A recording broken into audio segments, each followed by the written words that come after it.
Kalau bicara kesempatan, semua orang diberikan kesempatan. Tapi kemampuan untuk mengambil, meraih kesempatan dalam hidup ini tidak semua orang mampu. Sehingga kaitkanlah dengan ibadah yang baru kita lakukan, yakni bulan Ramadan, dan masih di bulan Syawal. Saya mengucapkan pada jamaah sekalian, taqabbalallahu minna wa minkum siyaman wa siyaman wa kullu a'malina fi syahr Ramadan. Semoga Allah terima seluruh ibadah kita, puasa kita selama bulan Ramadan dan dalam seluruh waktu-waktu lainnya insyaallah.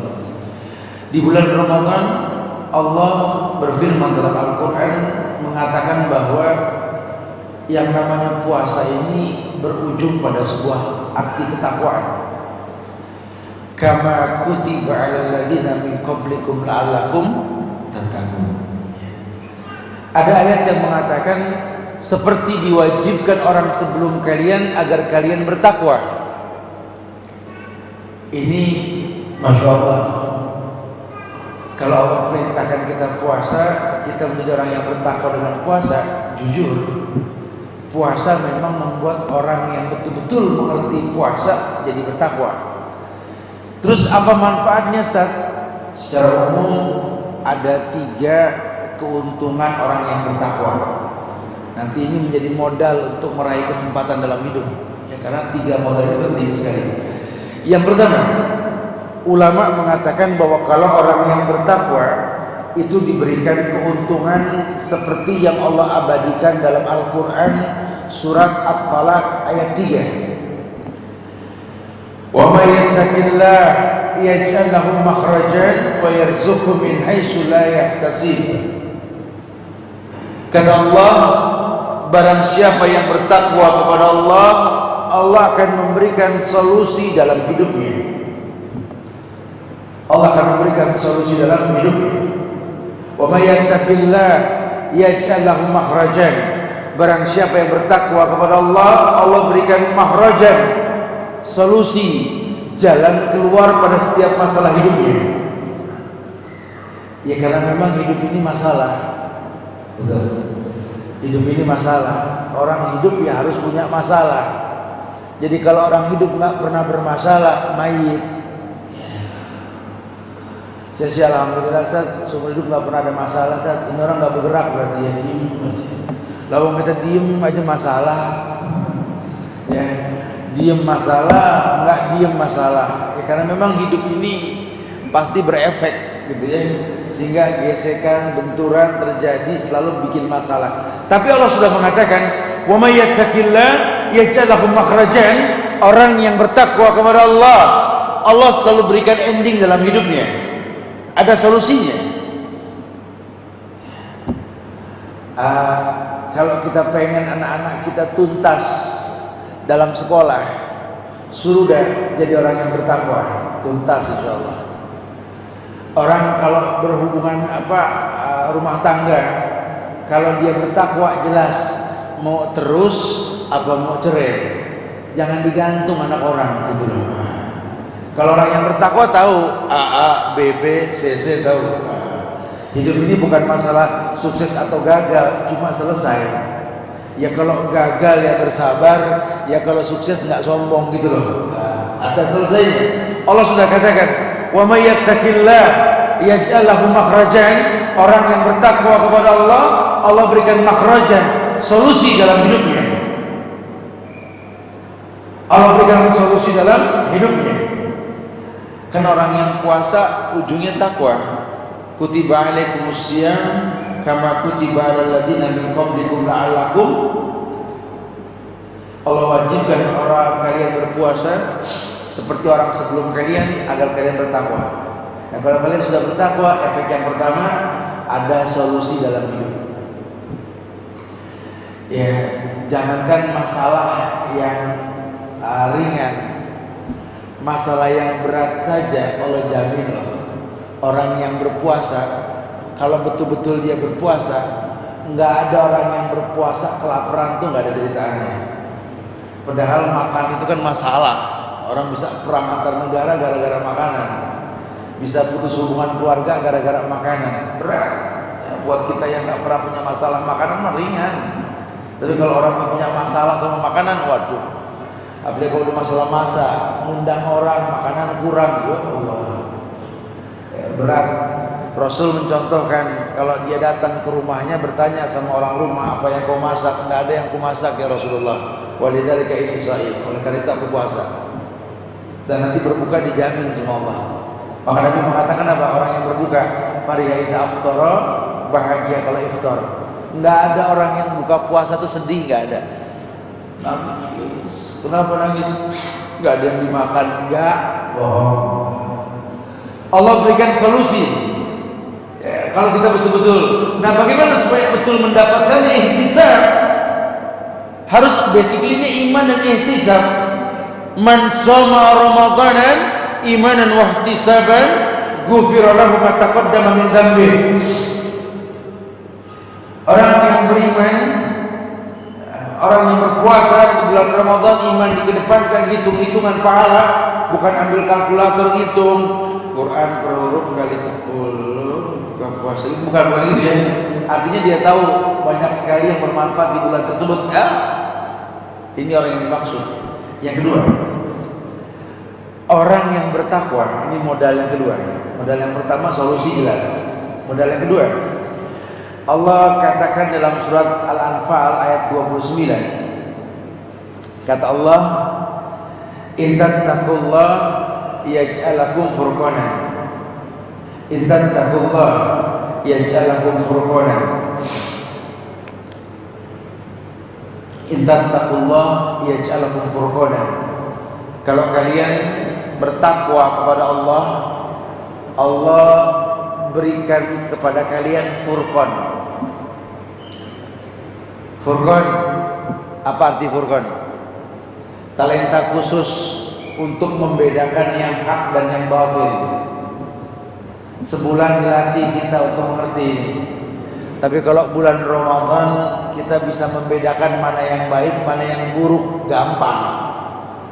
Ini di luar Ramadan susah loh. Kalau kita pengen tahu di bulan Ramadan orang baik, kita lihat saja orang yang terkontaminasi dengan Ramadan. Paling tidak dia puasa. Ya. Walaupun kalau bicara puasanya bagaimana, wallahu alam, saya pernah sampaikan di bulan Ramadan di beberapa kajian bahwa jangankan kita yang orang baik, orang yang nggak baik aja seperti maling, copet, atau orang-orang yang memang betul-betul suka bermaksiat, asal dia berpuasa,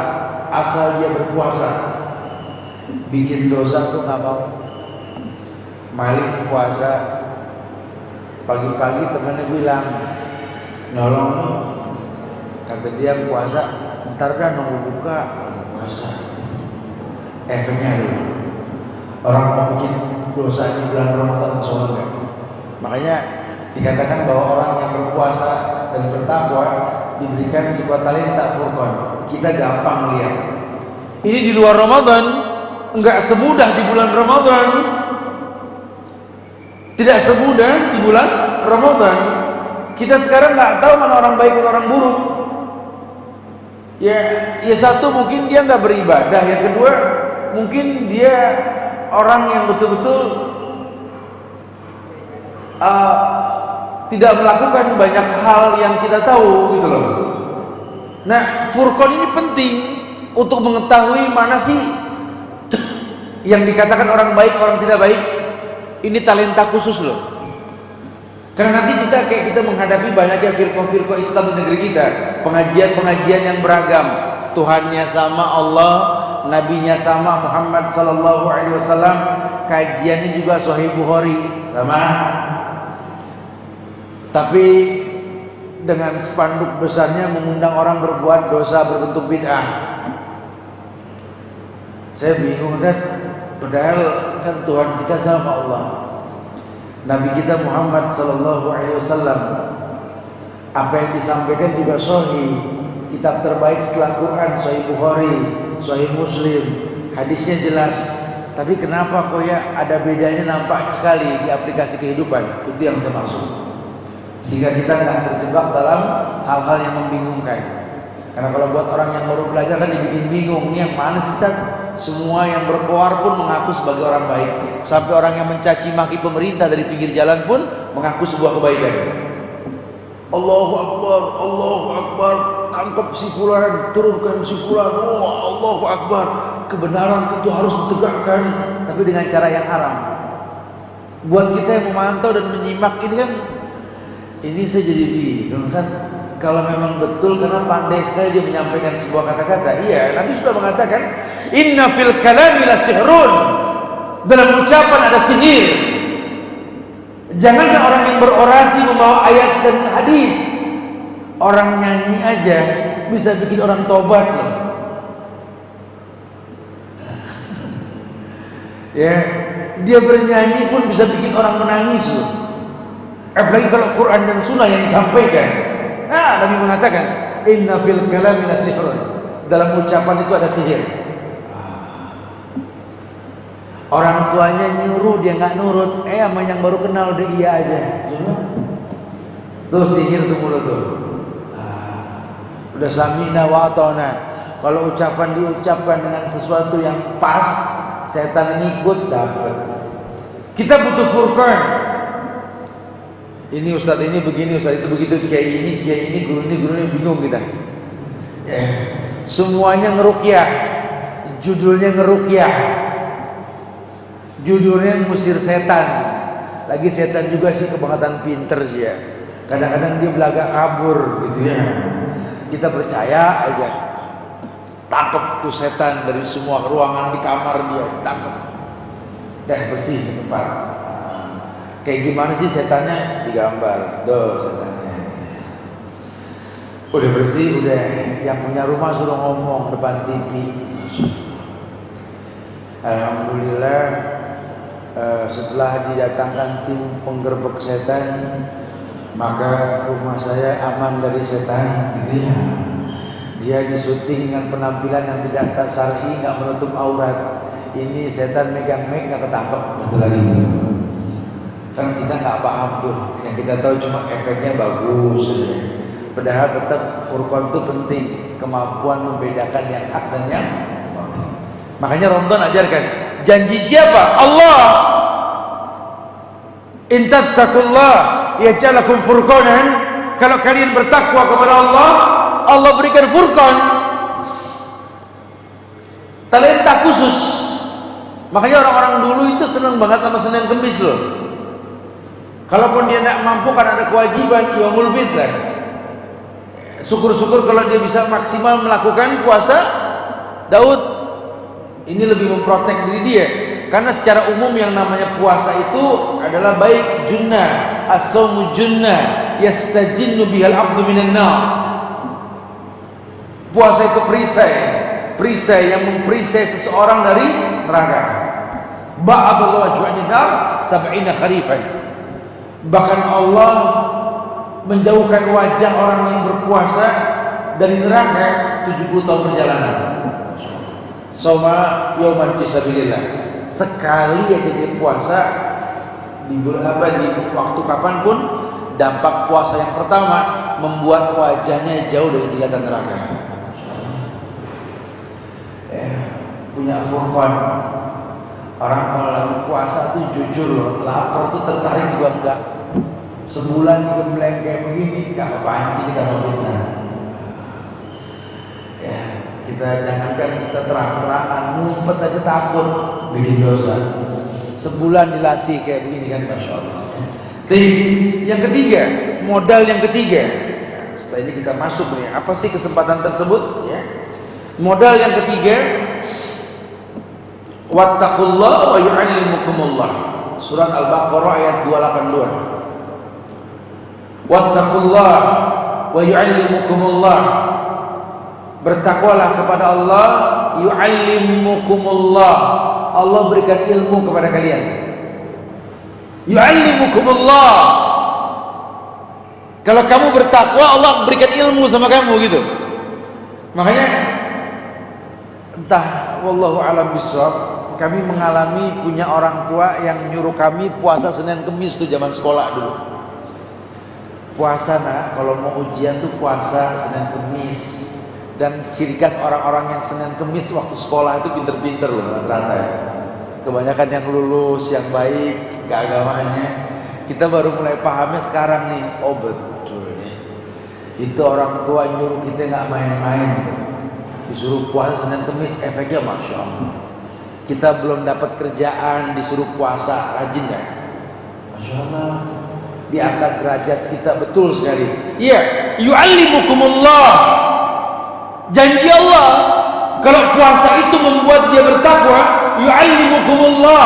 Allah berikan ilmu. Makanya aneh saja aneh. Tapi ini 3-4 tahun belakangan ini alhamdulillah nih sudah merata di masyarakat. Kalau dulu tradisi tuh tiap mau Ramadan pengajian tutup.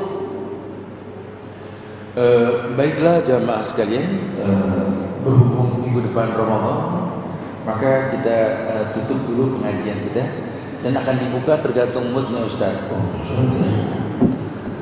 Justru orang tuh kalau yang namanya puasa suruh banyak ngaji gitu loh. Ya, banyak ngaji, ya gimana caranya? Ya tertariklah. Allah muliakan kemuliaan yang baik dalam kehidupannya. Betul-betul manusia harus tahu sekali bahwa sesungguhnya yang namanya ibadah ini merupakan sebuah kebaikan.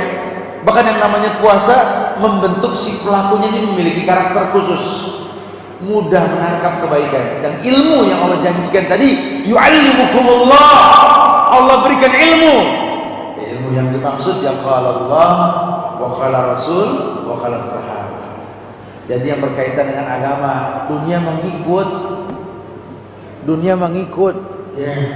Makanya kita suruh doain anak kan nggak pinter dunia, cuma Robbi habli minas solihin, betul? Nggak ada doa lebih dari itu. Minta sama Allah anak-anak kita jadi anak yang soleh. Robbi habli minas solihin. Nggak ada Nabi ajarkan Robbi habli minat tajirin, minat jamilin, gitu ya, minat tawilin, min baidahin, gitu ya. Ya Allah jadikan anak aku anak yang kaya, anak yang keren, nggak ada soleh. Dunia mengikut ya. Terserah nanti dia mau jadi apa, mau urusan Allah dah. Yang penting dia soleh dulu dah. Asal dia soleh aja dah. Dia jadi dokter yang soleh, dia jadi polisi yang soleh, dia jadi pemimpin yang soleh. Terserah dia mau jadi apa, karena kita nggak pernah tahu takdirnya akan terjadi. Manusia punya berencana, Allah berkehendak, betul? Ada yang di sekolah ini hukum sampai S2, kerjanya sekarang apa? Di Indomaret, udah nggak nyambung. Ada yang teknik kimia, sekarang kerjanya di mana? Di bank, lebih nggak nyambung lagi, gitu ya. Jadi kalau kita nggak pernah tahu takdir yang terjadi, cuma merencanakan itu penting. Nanti ada bab pendidikan yang kita bahas rutin di Masjid Al-Azhar setiap ahad ketiga itu ya. Kita menyekolahkan anak pada sebuah bidang yang ditekuni, tolong ibadah jangan diremehkan. Ini ilmunya bermanfaat. Jangan sampai anak sekolah nggak tutup aurat, anak sekolah tapi nggak sholat. Jangan tuh. Nanti khawatirnya ilmunya nggak bermanfaat. Karena dalam Islam itu mayazro yahsud. Siapa yang nanam dia yang bakal nuai, dia yang bakal manen. Jadi kalau betul cara nanamnya tepat, bibitnya dan medianya, buah pun akan tumbuh sesuai dengan rencana. Tapi kalau nggak dipersiapkan dengan cara yang betul, kita nanam di tanah yang nggak jelas punya siapa, bibit pun tidak pilihan, perawatan pun tidak maksimal, apa yang mau dipetik? Saru yang ada akhirnya nanti, nggak akan pernah ada kebaikan. Itu ada tahapan-tahapan dalam hal seperti itu. Iya, iya, yu'allimukumullah, wattaqullah wa yu'allimukumullah. Bertakwalah kepada Allah, yu'allimukumullah. Allah berikan ilmu kepada kalian. Ternyata ilmu ini nggak bisa dipaksakan, nggak bisa dipaksakan. Ya kayak kita di majelis gini, Ustadz tegas menyampaikan, dalilnya pun, rujukan bukunya pun, judulnya pun jelas. Kita dengerin kayak sang paham, gitu ya. Oh, gimana? Wah. Makanya saya greget banget ya, tapi alhamdulillah sudah dibuka nih. Fadhol, ibu, bapak, silakan yang mau mendalami pemahaman-pemahaman khusus 10 orang, 15 orang, kita sudah buka tuh pesantren masa keemasan, gitu ya. Syarat muridnya itu di atas umur 45 syaratnya. Fadal. Ustaz, saya ini pengen 3 hari di sana Ustaz. Pengen ngedalamin cara wudhu, cara sholat. Ya Allah, kita ngomong jauh-jauh, sholat aja nggak khusyuk buat apa? Saya pengen lebih mendalami mengenai waris nih. Apa sih tujuannya? Supaya kalau nanti saya nggak ada umur, sebaiknya bagaimana ya? Gimana ya? Karena banyak orang nih cari uang buat banyak warisan. Salah. Abu Bakar itu orang kaya, tapi ketika beliau meninggal nggak punya waris. Kan perlu dipahami, waris itu solusi, bukan ini sebuah tujuan. Karena kalau kita keburu meninggal nggak tahu takdir, hukum waris yang berlaku. Tapi kalau kita orang yang manajemennya bagus, tahu sekarang kita udah nggak terlalu membutuhkan dunia, diselesaikan, itu lebih baik gitu ya. Wallahu a'lam. Bas, saya pengen ini memahami apa sih bicara hati, rasa suka, cinta kepada sesama, pasangan dan lain sebagainya. Ini bagaimana sih memahami cinta yang sejati dalam Islam, bahwa mencintai sesuatu itu karena melihat kekurangannya bukan karena kelebihannya. Keterpanggilan rasa suka ini ketika kita memahami sebuah kekurangan orang di samping kita perlu dipahami. Iya, ayo dibahas. Atau anak pengen Ustaz, yang penting tahsin Ustaz. Kayak kalau pengen fokus belajar susah di rumah, saya ngaji di telepon mulu gitu ya. Jadi saya kadang-kadang suka bingung. Saya pengen fokus, fadal. Kita masih bukanya ini nggak full day, cuma Jumat, Sabtu, Ahad. Atau kita bikin paket pesantren kilat tiap bulan buat orang-orang tua nanti. Nah, ya. Jumlahnya juga nggak dibanyak-banyak, paling maksimal 30 orang, 40 orang lah. Karena kalau kebanyakan nanti nggak fokus juga. Fadal. Iya. Betul-betul menginginkan ilmu yang Allah berikan, cuma kan harus ada pengkhususan. Karena mana kita tahu, kadang-kadang kita mau datang ke At-Taqwa, kita belajar, ustadznya sama, kajiannya sama, bukunya sama, dapatnya beda. Karena mungkin kalau kita pulang begini banyak dosa, banyak maksiat, atau kita nggak siap diri, nggak siap mental, harus ada fokus. Kemarin saya didatengin sama petinggi-petinggi Pemda dari Jakarta dan Bogor, ini sudah pensiunan semua. Kami pengen ini mengulas masa lalu tentang dosa-dosa yang pernah kami lakukan. Kayaknya pesantren kilat ini membuat kami tertarik nih. Pengen orang-orang tua yang tadinya di Pemda, yang banyak hal-hal yang kami anggap biasa, ternyata luar biasa. Gitu ya. Pengen dibahas. Kami pengen tobat dalam keadaan menangis, bukan cuma sekedar gugur sholat tobatnya saja. Iya. 3 itu dasar. Nah, kalau dia sudah tahu Allah jamin solusi, kalau dia sudah tahu Allah jamin furqan, kalau dia sudah tahu Allah jamin ilmu, ketiga hal ini bisa menjadi isim alam, alat bantu untuk mendapatkan kesempatan dalam hidup. Karena jujur loh ya, umur ini makin kurang bukan makin tambah. Umur ini makin kurang bukan makin tambah. Kesempatan berbuat baik pun semakin sedikit. Yang biasa cepat dalam berbuat baik ini itu kayaknya sebelum Ramadan saya bangun tidur bisa lompat kan. Ini habis Ramadan kayaknya, ya Allah Ustaz, badan saya bukan badan saya yang sebulan yang lalu dan wallahu alam lah. Namanya lebaran ya, bukan sekedar lebaran, badan juga pada lebaran gitu ya. Kadang-kadang jadi nggak selincah Ramadan. Flashback tuh, apa sih yang membuat saya kok seneng bulan Ramadan? Oh, ternyata di bulan Ramadan tuh banyak agenda yang Nabi contohkan itu menghidupkan ibadah. Jujur, selama bulan Ramadan kayaknya itu kita nggak nyia-nyiakan waktu loh. Ngaji, Masya Allah. Bersedekah, Masya Allah. Terawih apa nyari masjid ya. Sholat subuh itu nyaris semua orang mendengar kata-kata yang selama ini gak didengar. Ini kembali lagi gak didengar. Apa? As-sholatu khairum minan naum. Ini orang kalau di luar Ramadan jarang yang denger ini. Ya Allah Ustaz, saya udah lama gak dengar itu Ustaz. Emang kenapa? Subuh jam 6.30. Ramadan nyaris semua orang mendengar. Kok bisa begitu ya? Padahal harinya sama, yang dimakan juga sama. Bahkan Ramadan ada waktu-waktu yang mengharapkan makanan yang halal. Iya. Alangkah baik yang mengaplikasikan di luar Ramadan, maka lakukan ini bulan Syawal ini 6 hari ini. Emang yang paling gampang emang langsung enteng beres sudah. Ini puasa Syawal itu kesempatan yang paling dekat dengan Ramadan ini. Ya. Kelihatannya ringan, ala 6 hari encer gitu ya. Kelihatannya yang sebulan aja pol, apalagi yang 6 hari susah. Kemarin kita sebulan pol bareng-bareng, betul, nggak ada yang dagang. Sekarang 6 hari, astagfirullahaladzim ya Allah.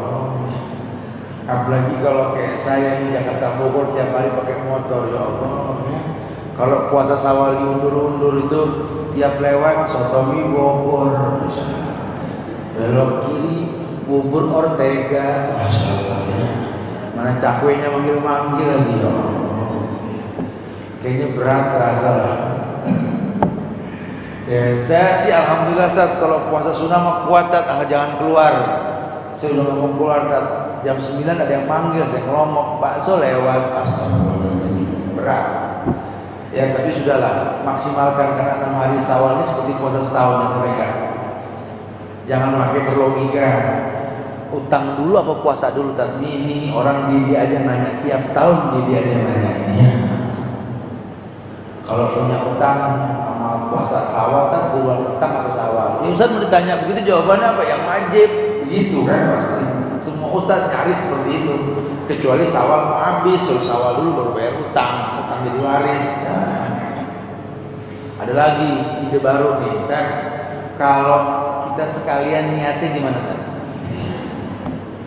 Saya sengaja cari timing yang tepat. Timingnya itu saya mau puasa Syawal ketika Yaumul Bid hari Kamis plus bayar utang. Sekali mendayung 4 pulau terlampaui gitu ya, bukan 2-3 pulau lagi gitu ya. Ini orang memang betul-betul pengen punya paket hemat kali ini. Lawang satu ibadah, satu niat, ini 4 niat. Saya niat puasa bayar utang di bulan Syawal, Yaumul Bid hari Kamis gitu ya. Tidak ada yang namanya ibadah ya satu ibadah satu niat. Silahkan Yaumul Bid dulu silahkan, karena nggak ada lagi Yaumul Bid kalau di atas tanggal 13, 14, 15 betul? Nah, lakukan. Tapi ini bulan Syawal ya mudah-mudahan fadilah Syawal dapat. Tapi kan Kamis, ya mudah-mudahan Kamis juga dapat pahala Kamisnya. Cuma nggak ada niat puasa Kamis di Yaumul Bid kalau begitu. Atau Anda mau bayar utang itu pun tidak apa-apa. Anda jenius kalau udah begitu.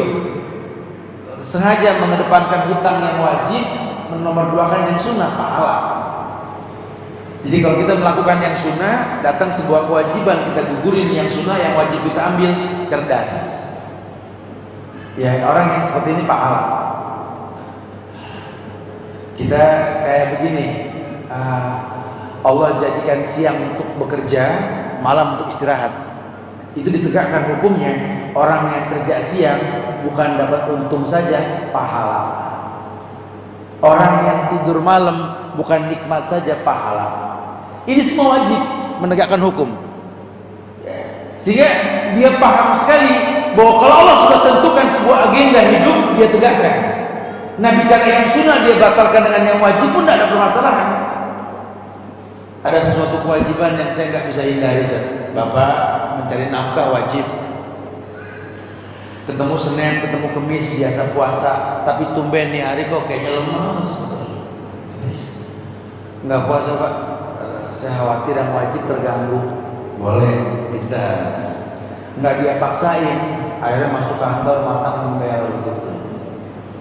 Lemes amat Pak, jadi nggak semangat. Jadi saya kurang semangat nih. Kenapa Pak? Puasa? Oh iya, boleh tuh. Nggak ada, itu nggak ada. Jangan sampai yang sunnah merusak yang wajib. Raih kesempatan yang pertama. Dekat Ramadan ini ada yang namanya puasa Syawal. Lakukan. Yang kedua, Ramadan ajarkan kita di ujungnya kita petik Lailatul Qadar. Lailatul Qadar di dalamnya ada perintah untuk beristighfar, betul? Allahumma innaka afuwun tuhibbul afwa fa'fu anna.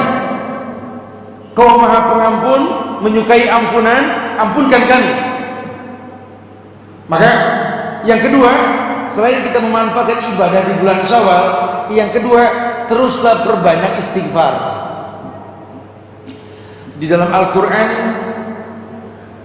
banyak sekali ayat yang memerintahkan ini. Salah satunya surat Nuh ayat 10 hingga ayat 12. Ketika Allah berfirman, "Faqultu istaghfiru rabbakum innahu kana ghaffara yursilis samaa'a 'alaikum midrara wa yumdidkum bi amwalin wa banin wa yaj'al lakum jannati wa yaj'al lakum anhara." Ada nasihat Nabi Nuh kepada kaumnya tentang istighfar, dan kita bisa pakai karena Allah abadikan di Quran, dan Nabi ajarkan kita untuk seperti itu. Kata Nuh, "Faqultu," aku berkata kepada kaumku, "Istaghfiru rabbakum innahu kana ghaffara." Kalimatnya istaghfiru rabbakum, bukan istaghfiru ilahakum, tapi rabbakum. Kalau ilah mutlak Allah yang mengibadahi dengan benar, kalau Rabb ini Allah yang mencipta dengan proses. Maksudnya apa? Ini perintahkan orang beristighfar dengan memahami rububiyahnya Allah.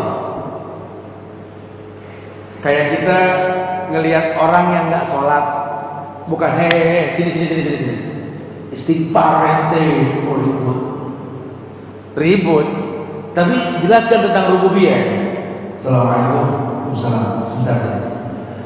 Jelaskan tentang kemuliaan Allah yang memberikan rezeki yang kamu nggak minta, dijamin hidupnya kamu sama Allah. Yang Allah cuma minta satu, yang pertama, syahadat sholat. Apa alasan anda nggak sholat? Astagfirullahaladzim. Kita nggak nyuruh dia beristighfar, tapi kita kabarkan kepada dia tentang wajibnya beristighfar. Kita nggak usah nyuruh dia untuk bertobat, tapi jelaskan manfaat tobat. Kalau anda bertobat, subhanallah, kata Rasulullah SAW, sebaik-baik manusia yang baik, yang paling baik sebelum dia masuk Islam. Maka ketika kamu yang bukan Islam sudah baik, masuk Islam ya jadi lebih baik. Si Islam katakan seperti itu. Makanya Nabi mengatakan aslim taslam, aslim yu'tikallahu ajraka marratain. Islam kamu akan dapat 2 keuntungan. Islamnya kamu, Islamnya pegawai kamu. Islamnya kamu, Islamnya rakyat kamu. Kayak kita berdakwah pada pemimpin, kita hantem, kita demo, dia turun, resikonya 2. Yang pertama, hancur nama dia. Yang kedua, merusak hubungan antara pemimpin dengan rakyat. Tapi kalau kita mau mendakwahkan dia dan mendoakan dia, kalau dia jadi orang baik, 2 keuntungan. Keuntungan dia, keuntungan rakyat. Itu Islam tawarkan. Islam tidak anarkis. Anda mau pasang bom bunuh diri dengan dalil yang Anda bawa, silahkan. Anda menganggap ini medan perang, itu urusan Anda sama Allah. Tapi lihat efeknya. Apakah setelah Indonesia ini kalah sama kelompok Anda membangun lagi sebuah negeri baru, apa nggak ada ujiannya? Ya lain cerita lagi. Ini masalahnya begini, kalau kita nggak satu manhaj, sering terjadi keributan. Siapa bilang yang satu manhaj aja berantem mulu? Bukan itu permasalahannya, bukan. Tapi kedewasaan memahami sebuah hal. Makanya kita penting jadi furqan nih. Ya penting sekali kita memiliki furqan, kemampuan untuk membedakan yang hak dan yang batil. Ini rumah tangga, ayahnya alirannya begini, ibunya begini, anaknya begini, tapi sama-sama Islam, cuma khilaf dalam furu'iyah, akur. Tapi kenapa dalam sebuah kelompok pengajian bisa nggak akur? Karena nggak paham tujuannya mau kemana, gitu loh. Tidak ada bahasa persahabatan. Furqan tidak dia miliki. Secara umum kita diperintahkan untuk beristighfar. Kata Allah kepada Nabi Nuh mengatakan kepada kaumnya, "Faqultu istaghfiru rabbakum innahu kana ghaffara." Aku berkata kepada kaumku, beristighfar, mohon ampunlah sama Allah. Meminta ampunlah. Istaghfiru rabbakum. Mohon ampunlah sama Rabb kalian, karena sesungguhnya Allah itu Maha Pengampun. Jadi nggak ditakut-takutin. Istaghfiru rabbakum la tastaghfiru wa anta tadkhulun nar. Minta ampun kalau nggak neraka lo. Begitu. Bahasanya minta ampunlah sama Allah. Allah itu Maha Pengampun. Sampai kapan ampunan Allah? Sampai napas di kerongkongan. Sebelum napas sampai kerongkongan, minta ampun. Minta ampun. Kita kalau ngomongin orang sakit gitu ya, masih bisa ngobrol. Yang kita omongin yang baik-baik dah, ya wasiat, ya istighfar, ya udahlah. Mudah-mudahan jadilah bahasa tahur lah insyaallah ya. Jadi baiknya, jadi sehatnya. Minta ampunlah sama Allah. Orang sakit tinggal sembuhnya doang. Ini kita yang sembuh ya tinggal sakitnya doang. Gitu ya ibu. Istighfar. Yang kedua, kita betul-betul disuruh menjaga efek puasa kita, takwa. Suruh menjaga efek puasa kita yang artinya takwa. Kita disuruh bagaimana caranya ini supaya istiqomah dalam ketakwaan. Kita pengen tetap, makanya ada syariat dalam Islam ini, la yazalu 'abdi yataqarrabu ilayya bin nawafil hatta uhibbahu. Ya kalau kita bicara yang wajib kan ujungnya takwa. Tapi kalau kita paham yang sunnah menghiasi yang wajib, menimbulkan cintanya Allah. Makanya orang kalau udah 5 waktu, qobliyah, ba'diyah, duha, tahajud, orang yang kayak gini biasanya doanya mustajab. Orang kayak gini biasanya firasatnya tajam. Dalam sebuah riwayat Tirmizi Nabi mengatakan, wattaqu firasatal mu'min fa innahu yanzuru bi nurillah. Hati-hati kamu sama firasat orang yang begini nih, yang imannya bagus, sunnahnya cakep, hati-hati. Fa innahu yanzuru bi nurillah, karena dia melihat dengan cahaya Allah. Orang kalau sudah agamanya bagus, dia nggak ekspos dirinya. Tapi orang yang mencari dia, karena ilmu itu kayak buah yang matang. Buah matang pasti jatuh ranum lah. Ya nggak usah dipetik matang karbitan biar orang tahu nih musim mangga udah, ntar juga orang tahu tiap tahun pasti ada musimnya gitu loh. Jangan kejar kualitasnya nggak dikedepankan. Jangan udah kayak kita punya anak yang kita sekolahkan di agama, nggak perlu diekspos. Tiap apalan ganti status. Hari ini al-alam, besok udah dah, nggak usah diekspos. Ini anak nanti kalau bagus ilmunya, Allah bakal letakkannya di tempat yang bagus. Jangan dibikin matang karbitan. Ibu juga begitu dalam berkaitan dengan hal-hal yang sifatnya sunnah. Udahlah, cukuplah pelajaran Ramadan kemarin, gitu ya. Tiap ganti jus, ganti status. Alhamdulillah masuk jus yang ketiga. Alhamdulillah. Yang baca gitu semua. Gara-gara tulisan kita banyak orang berdosa. Udah. Nggak perlu yang sunnah diekspos antara kita dengan Allah. Hiasi takwa dengan hal seperti itu. Efeknya sudah tadi ya. Karena kita nggak bahas takwanya lagi, karena memang orang bertakwa memiliki 3 keutamaan. Sayang kalau kita nggak dapat keutamaan ini, sayang banget. Padahal nyaris semuanya puasa di bulan Ramadan kan. Nggak ada yang nggak puasa kecuali yang ada halangan, kecuali yang sakit bisa dibayar sudah. Dan buat yang halangan, buat yang sakit, pahala ghufira lahu ma taqaddama min dzambi itu belum dia dapat kalau belum dia bayar. Ya orang yang puasa itu kan ghufira lahu ma taqaddama min dzambi, dihapuskan dosa yang telah lampau. Itu nggak bakal dia dapat kalau masih kurang 6 hari, 10 hari nggak bakal bisa. Kerjain. Ima kita mau bayar fidyah atau bayar puasa. Kalau kita sudah nggak mampu puasa gimana Ustaz? Saya sudah tua, Ustaz, bingung. Saya terlanjur kemarin itu sebenarnya, nyesel saya nggak puasa. Cuma gimana ya? Bilang sama anak minta dibayarin boleh. Mama nggak kuat bayar, tolong kamu bayarin aja. Anak yang baik mah, insya Allah mah. Tapi tahun depan jangan diulang lagi mah. Tiap tahun mama begini nih. Kita sudah tidak mampu bayar, boleh anak yang bayarin tuh boleh. Tujuannya apa? Dapat pahala ghufirallahu ma taqaddama min dzambi. Nah, kalau dia sudah diampunkan dosanya yang telah lampau, apa bahasa Nabi Nuh tadi kepada kaumnya? Yursilis sama alaikum midraran wa yumditkum bi amwalin wa banin wa yaj'alakum jannat wa yaj'alakum anhara. Allah akan berikan kemudahan yang banyak buat orang yang diampuni.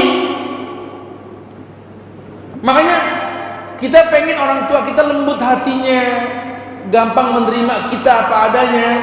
Jangan dibentrokin terus, doain. Doanya apa sih buat orang tua? Rabbil firli wali walidayya. Artinya apa? Ya Allah, ampunkan aku, ampunkan kedua orang tuaku. Kenapa minta ampun? Supaya banyak kemudahan yang dia dapat. Dia sakit pengen sembuh. Selain adhibil ba'sa isfi anta syafi la shifa illa shifauka sifa'an la yughadiru saqam. Selain itu ya Rabbil firli wali walidayya. Kalau dia sudah meninggal, Ustaz, saya punya kebiasaan kalau pulang kampung sekalian ziarah. Boleh, nggak ada masalah. Kalau memang kesempatan dia ziarah kalau pulang kampung doang, jangan diidentikan dengan hal-hal yang mungkin kita nggak tahu niatnya dia. Yang nggak boleh itu kalau mengaitkan Syawal dengan ziarah, sengaja ziarah mau nyentar Syawal, Ramadan, nyekar, itu nggak ada. Tapi kalau memang sempatnya saat itu boleh-boleh saja. Ketika saya berziarah kubur, saya berdoa Rabbi firli wali walidayya, boleh. Kan dia butuh kemudahan dalam kubur kan? Kemudahan hisab, kemudahan menjawab pertanyaan kubur, diberikan apa? Keluarga apa? Abdilhum ahlam harimin ahlim darahum darim dan seterusnya. Minta digantikan keluarganya, digantikan rumahnya, digantikan pasangannya, mandikan dia dengan air yang dingin. Itu kan semua diberikan kalau kita mengistighfarkan mereka. Enggak usah nyiram air mawar di atas kuburan, apalagi ngepret pakai air kembang, enggak ada udah gitu. Doain. Istighfar rabbakum yursilis sama alaikum midraran seterusnya. Kita betul-betul mengetahui bahwa ternyata memang mempertahankan takwa ini, masya Allah. Kemudian yang lainnya, kita diperintahkan untuk meraih kesempatan yang ketiga, bagaimana bisa menjadi orang yang bertawakal. Jujur loh ya, Ramadan itu menyembunyikan sebuah rahasia kedamaian yang tidak semua orang tahu. Tapi harus dikasih tahu supaya jangan jadi rahasia berkepanjangan. Orang yang berpuasa di bulan Ramadan, ketika dia tidak makan siang, nyaris tidak ada keributan. Ya tanya ada sama aparat hukum lah. Ini kalau sudah masuk bulan Ramadan, kasus kriminalitas di waktu puasa nyaris tidak ada. Kalaupun maling mau bekerja itu habis buka, siang itu nyaris ya. Tanya ke teman-teman di KPK, no. Nyaris tidak ditemukan kasus korupsi di bulan Ramadan. Tidak ada. Orang mau bikin dosa mikir, apa sih rahasianya, Ustaz? Perhatikan. Sebenarnya inti hidup kita ini antara siang sampai sore aja loh. Kalau itu bisa termanage, hukum dan terpantau oleh Allah, selesai urusan. Saya tiap hari Jakarta Bogor pakai motor bulan Ramadan pun kemarin sama. Itu pelanggaran lalu lintas itu kalau pagi, yang kalau hari biasa, masya Allah, orang udah nggak kenal traffic light lah. Itu busway jadi alternatif dadakan yang tanpa perintah polisi lah. Berapa kali ganti pembatas jalan dari yang pendek apa yang tinggi, menangaro, tetap itu bulan Ramadan, subhanallah. Sampai gelombang motor tuh kalau dari arah Ciputat ya, atau Cinere atau Pondok Cabe menuju Pondok Indah itu kan gelombang motor tuh ya. Itu berhenti bareng semua, nggak melewati garis putih loh, lampu merah. Saya juga meledek karena kan ada aja yang saya kenal kalau lagi tiap pagi itu tumben biasanya lewat Ramadan kan. Ini Ramadan betul-betul dahsyat ini. Nggak ada itu apa Gatot Subroto itu kan sering macet itu di flyover bawah dan dibikin itu kan jembatan itu ya. Itu apa busway sering jadi alternatif dadakan. Nyaris Ramadan enggak kemarin. Apa bela-belain pada ngipas dah. Macet panas gitu ya. Enggak ke sono. Oga, usah gitu ya. Ini Masya Allah ini. Makanya budayakan ini kalau sudah begini. Ya bagaimana kita mengerti bahwa hidup ini masalahnya di situ tuh. Kita bisa menghindari kan. Allah muliakan kita insya Allah. Dan kita tahu sekali ternyata orang yang berpuasa orang yang bertawakal kepada Allah. Orang yang puasa orang yang dijamin hidupnya. Orang yang puasa orang yang nggak jadi miskin. Orang yang puasa orang yang penuh dengan kebersamaan. Orang yang puasa orang yang gemar baca Quran. Orang yang puasa orang yang gemar salat berjamaah. Itu orang puasa. Dia paham sekali arti sebuah tawakal. Jaminan sebagaimana hadis kata Rasulullah, annakum idza tatawakkalu la razaqakum kama yarzuqut tayr yaqdu khimasan wa tarhu bitana. Ya sering disampaikan di beberapa kajian bahwa kalau kalian bertawakal betul-betul tawakal hak tawakkulihi dengan tawakal yang betul, la razaqakum, Allah berikan rezeki kama yarzuqut tayr yaqdu khimasan wa tarhu bitana. Seperti Allah menjamin burung yang terbang pagi perutnya kosong, temboloknya kosong, balik sore temboloknya penuh. Burung yang jujur berat jadi burung berat. Burung nggak bisa bawa mobil, motor, apalagi BBM-an. Burung nggak bisa. Burung nggak bisa bahasa makhluk-makhluk lain. Burung nggak bisa. Ya, burung hidupnya tergantung sama manusia. Kalau nggak ada makanan ya dia nggak makan, tapi dijamin sama Allah tuh. Burung nggak bisa manggil Gojek, nggak bisa. Burung itu susah, jadi burung susah dah. Tapi kata Nabi, yang tuh khimason wa taruhu bitona. Asal dia mau bergerak itu burung, bergerak aja itu burung. Terbang pagi, dia balik sore, bohong kalau nggak penuh tuh borongnya. Ini kan amsal.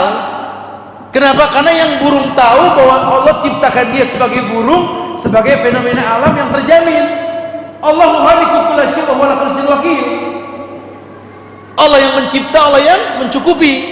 Maka dia bermaksimalkan untuk itu. Bagaimana caranya? Saya ini eksis jadi orang baik, nggak capek jadi orang baik. Kata teman saya, kalau orang baik tahun 2015 susah dah hidupnya dah. Fitnah dunia. Ya makanya hari gini kita kalau baik mah kacau dah. Gitu. Baik kacau. Jadi remehan orang. No lihat dah, orang baik disumbang sama artis-artis yang nggak jelas agamanya dah. Ya, yang nyumbang nggak pakai kerudung, yang disumbang berapet. Alhamdulillah. Udah gitu aneh, pakai kerudung panjang selfie lagi sama artis yang nggak pakai kerudung gitu ya, sama aktor atau apa. Ini kan jadi aneh. Makanya saya pikir lebih gampang jadi orang yang kayak begitu tuh jadi orang sama orang baik. Innalillah. Perlu melatih tawakal. Kesempatannya keempat, bagaimana menjadi orang yang betul-betul bertawakal. Tadi full mengarai ibadah selama bulan Syawal. Yang kedua istighfar. Yang ketiga kita eksis dalam ketakwaan supaya tetap memiliki tiga keutamaan yang Allah berikan. Yang keempat, bagaimana menjadi orang yang betul-betul bertawakal kepada Allah.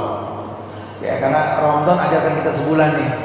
Nggak ada orang yang di bulan Ramadan nggak bisa zakat fitrah, semua zakat. Hatta orang miskin zakat fitrah.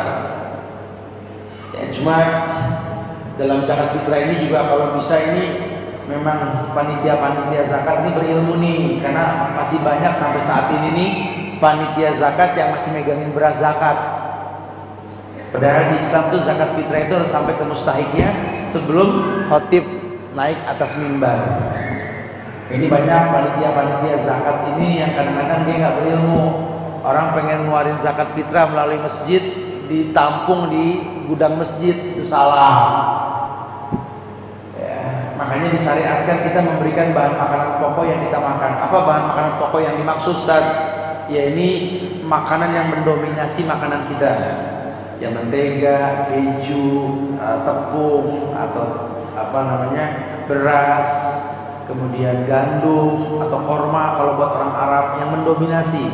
Jadi bahan makanan pokok itu yang mendominasi. Ya kalau memang Anda terdominasinya dengan makan apa havermut, gandum, ya zakat kita jangan pakai beras. Saya sih udah setahun kan nggak makan nasi. Makanya zakat fitrah saya ini beras dia nggak nyambung, ya gandum yang makan. Oh kalau kita di sini semua makan sagu, bisa apa nih? Kalau kita makan jagung yang dikeluarin. Nilainya bagaimana Ustaz yang kita makan? Ini ada juga kemarin nggak meraih kesempatan. Kenapa? Karena dia makan beras yang 20.000 yang terbagus liternya itu. Tapi yang dia zakat fitrahin ini ikutin masjid yang 35.000 3,5 liter, yang 10.000 haram. Apa yang kamu makan itu yang kau keluarkan. Maka yang paling tepat makanya beras yang kamu makan itu yang kau sedekahkan. Emang nggak boleh pakai uang, ulama berkhilaf. Kalau buat transportasi boleh asal nilainya seperti apa yang kita. Bagaimana kalau panitia dapat uang juga kan, terus dapat beras juga, boleh gak menyedekahkan kepada mustahiknya ini beras per uang plus uang? Tidak, beras yang kasih. Kalau cuma transportasinya boleh. Makanya orang yang menitipkan uang sambil bilang, ini uang saya makan yang 20.000 seliter misalkan, 10.000 seliter, bilang. Tugas panitia itu untuk mencairkan itu sampai kepada mustahik itu bahan makanan pokok. Bicara nanti beras mahal, beras murah dicampur, nggak ada masalah. Tapi yang pasti yang sampai itu bahan makanan pokok. Ya. Nanti orang miskin juga harus berbagi. Orang miskin harus berbagi. Makanya memang sunnah sebelum imam atau khatib naik atas mimbar sholat Id udah selesai pembagiannya. Tapi karena nggak berilmu, kesempatan nggak dia dapat, senang jadi panitia, gede-gedean spanduk, ditampung itu semua di masjid. Wa'iyadzubillah wa na'udzubillah. Nggak boleh seperti itu ya. Silahkan Anda menyampaikan sendiri atau melalui panitia, tapi sampai kepada mustahiknya. Ini menandakan apa? Amsal yang terbaik, bahwa saat itu tidak ada orang miskin. Tidak ada Idul Fitri orang miskin, tidak ada. Makanya nyaris ini teknik Islam ini kalau diterapkan mengentaskan kemiskinan. Salat Id diperintahkan pakai baju bagus, dia nggak meraih kesempatan itu. Giliran sholat Id, astagfirullahaladzim, bajunya dekil, belum salin, sendalnya kiri kanan gedenya beda, ambil jinggit di jalan. Kalau mau kemana? Sholat Id, baju bagusnya mana? Ntar buat keliling. Buat keliling. Baju bagus buat sholat, buat keliling. Ini kita tuh, tangan kiri megang koran, tangan kanan megang sejadah, taruh di pundak. Mulai sambil menuju tempat sholat, mentak-ketik BBM, tak-ketik, tinggal broadcast, takut gitu. Takbir, main BB. Ini akhirnya kesempatan nggak dia dapat semuanya. Baju bagus yang dia pakai harusnya buat sholat, malah buat keliling. Yang nyuruh keliling siapa? Nggak ada yang nyuruh keliling. Islam cuma perintahkan memutar balik jalan kita. Kalau tadinya belok kanan, sekarang pakai belok kiri, muter. Ketemu orang, saling mendoakan, taqabbalallahu minna wa minkum. Dan sholat Id wajib ain. Kenapa? Karena orang haid saja suruh datang menyaksikan. Kalau sholat 5 waktu saja perempuan nggak disyariatkan datang. Masya Allah. Jadi aneh kalau orang nggak memahami, aneh. Kesempatan hilang. Yang lainnya, yakni raih kesempatan yang lain, Islam ajarkan kepada kita untuk memaksimalkan waktu beribadah kepada Allah sepenuhnya. Ini berkaitan sama ihsan lainnya. Ya. Ada ayat dalil yang mengatakan anta'budallaha ka'annaka tarahu fa in lam takun tarahu walakin Allah yarak. Kamu beribadah kepada Allah seakan-akan kamu melihat Allah. Kalaupun kamu tak melihat Allah, kamu yakin Allah melihat kamu gitu. Ini butuh proses. mengkritisi Islam, iman, ihsan. Di yang kelima ini kita raih kesempatan beribadah dengan penuh kepada Allah. Kenapa? Karena tahu efek positif pada ibadah. Nabi bersabda, Inna Allah Ta'ala yaqul, ya ibn Adam, tafarraq li ibadati amla'u sadrak ginan wa asudda faqrak wa in lam taqul wa in lam taf'al mala'tu yadaka sughlan wa lam asudda faqrak. Sesungguhnya Allah berfirman, kata Rasul, ya ibn Adam, wahai anak Adam, beribadahlah sepenuhnya kepada Allah. Niscaya Allah penuhi hatimu, dadamu dengan kekayaan. Orang kalau ibadahnya bagus nggak ngeluh. Orang kalau ibadahnya nggak bagus banyak ngeluh. Kita pengen lihat orang, hatta dia anak pesantren, hatta dia ustaz, hatta dia orang yang dikultuskan, orang alim. Tapi kalau hidupnya ngeluh, ibadahnya nggak betul. Orang yang ibadahnya bagus, hidupnya ria. Orang yang ibadahnya bagus, dia qanaah. Sahabat-sahabat Nabi nggak pernah takut miskin. Yang dia takutkan kalau nggak bisa sedekah, itu doang. Makanya ketika diperintahkan bersedekah, mereka datang bawa harta mereka. Dari yang hartanya banyak seperti Utsman, bersedekah 1000 dinar, 1000 onta tiap bulan. Utsman tiap bulan bersedekah 1000 onta. Utsman 1000 onta itu kalau sekarang standar onta, ya standar onta lah. Kalau dirupiahkan itu sekarang 1 onta 8 juta. Kecil. Nggak ada sahabat sedekah onta kecil, nggak cerita yang gede lah. Sudah 8 juta lah, gitu 8 juta. Ini 1000 onta berarti 8 miliar tiap bulan. Orang kaya kita aja boro-boro gitu ya. Ini masya Allah. Sampai ada yang saking miskinnya dia bawa segenggam kurma. Ini hartaku ya Rasulullah. Sampai ada yang datang ke Rasulullah, Jibril mengabarkan tentang seseorang yang bersedekah dengan harga dirinya. Dia menangis di malam hari karena nggak bisa perang Tabuk bersama Rasul. Perang Tabuk itu perang Bani Asfar ketika paceklik. Yang mau perang suruh sedekah, berat. Ada orang datang ke Allah malam, dia sholat, kemudian dia mengangkat tangan, ya Allah, aku pengen perang bersama nabimu. Tidak layak aku berperang bersamanya karena tak memiliki sesuatu. Tak ada yang kusedekahkan kepada Rasul.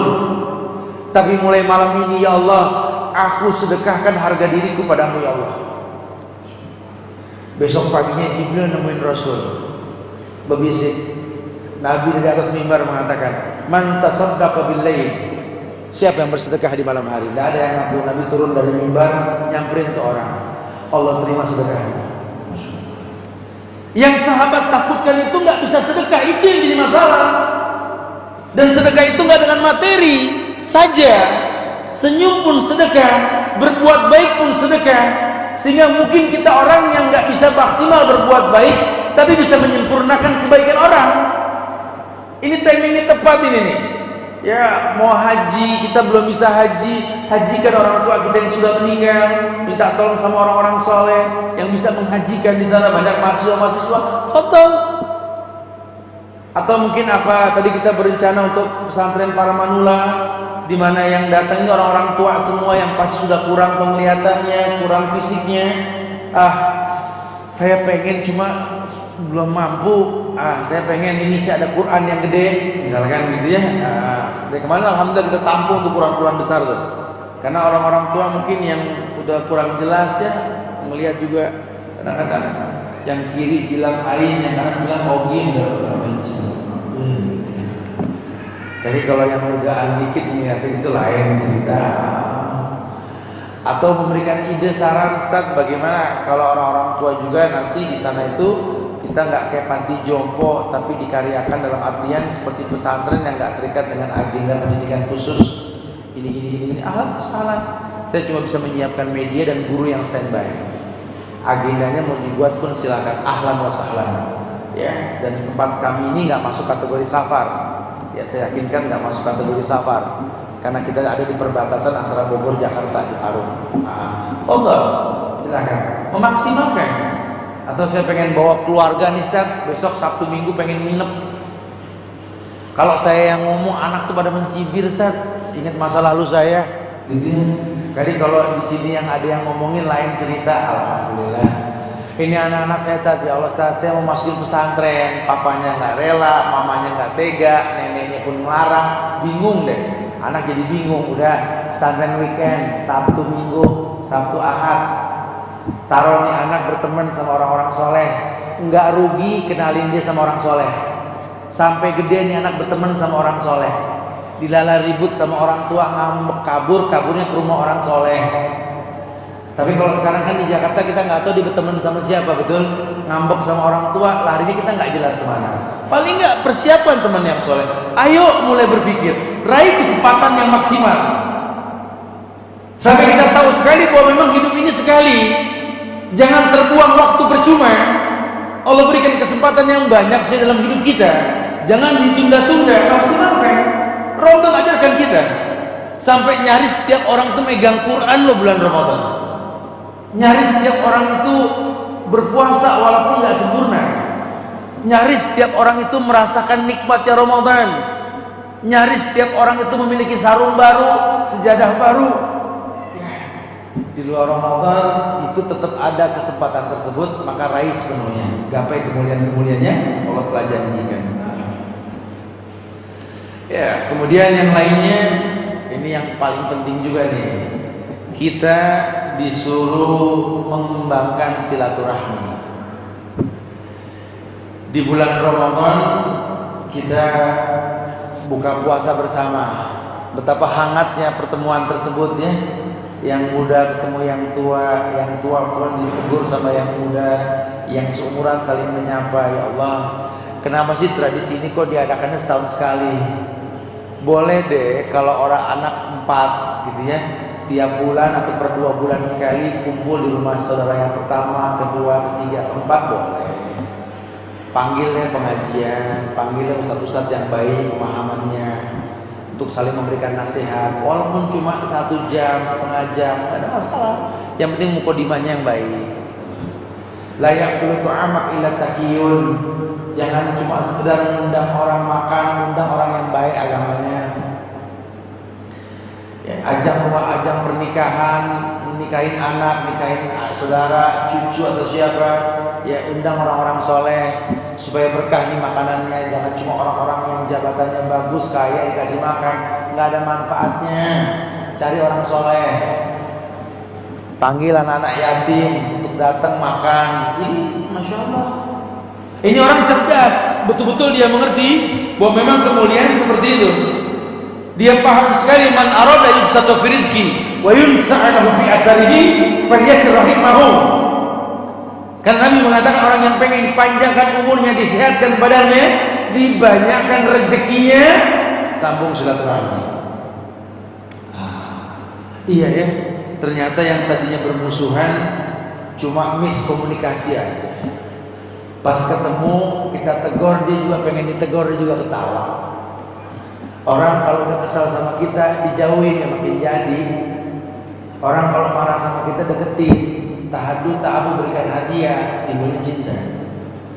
Jangan orang udah kesal sama kita dijauhin, dia tambah jauh. Ya nggak bakal bisa dekat. Nah, yang namanya saling menjauh itu sesuatu yang buruk, apapun alasannya. Alangkah baiknya kita membuat sebuah hubungan silaturahmi. Mungkin kita nggak mampu mendatangi dia, buatlah acara di rumah kita, undanglah dia datang.